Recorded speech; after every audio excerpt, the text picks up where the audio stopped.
Yeah, most certainly. I mean, I would characterize him as basically optimistic. He said that the real data is still strong.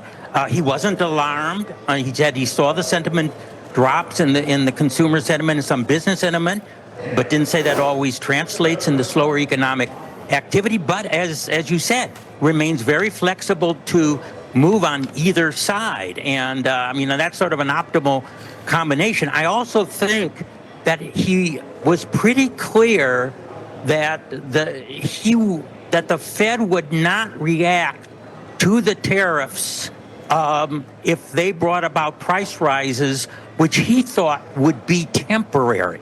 And that was something I was definitely looking for. I was wondering, would he go against those tariffs or not?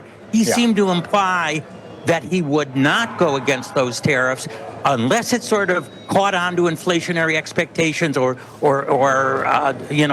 went into some other areas. And I think that the market really probably took some comfort in that statement.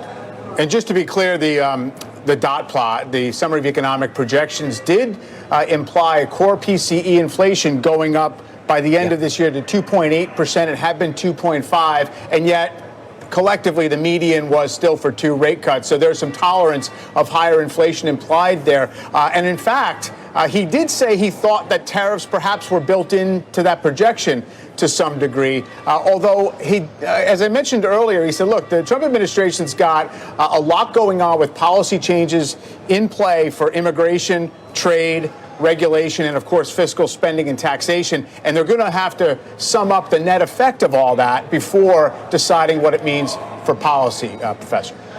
Yeah, and absolutely. I mean, it's a big drop from 2.1 to 1.7.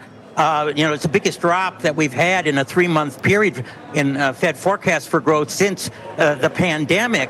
I would have liked to have known how much of that drop was due to the big slowdown, as we know, in the immigration situation, and how much was a drop that he, thought could be due to the uncertainty and dislocations caused by the tariff. He didn't tease that out. Although you also note that the next 2 years also showed a slight drop in real GDP growth. So I was wondering if that is immigration or is that more tariffs? Although the very long-term growth, of course, that I think is 2028, Trump's end of office, that number wasn't changed. But I would have liked to have sort of teased out some of those sources of that real GDP change, because certainly it was substantial.